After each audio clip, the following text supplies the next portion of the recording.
राति सारा तो अनेक वर्षा होता तो आम बर्तमान इटा को देखापी आसीचु इटार परिस्थिति बर्तमान तो आपण मैंने देखिपे केते मात्रा रे पानी भरिक रही आम इटा तैयारी करूँ बर्तमान पूरा पानी चेपी चेपी हो जाए आम बाबू बर्तमान इटा को उठा को चेष्टा करुच्ची पूरा भांगी जाऊँगी इटा को धरले देखु पूरा भांगी गला इटार परिस्थिति बर्तमान तो देखु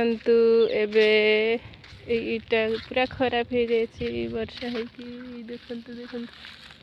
पूरा खराब हो जाए देखु वर्षा पानी पूरा धसकी जाए पूरा धसकई दे देखिले बहुत दुख लगुच खराब लगुच एत परिश्रम करके वृथा हो गला भाभी एत परिश्रम फल निहाती मिले हेले कौन है सब तो वर्षा खराब करदेला परिश्रम फल जदि वृथा हो जाए ताहले मन को कौन लगे बर्तमान दुख कले भी किसी लाभ हम ना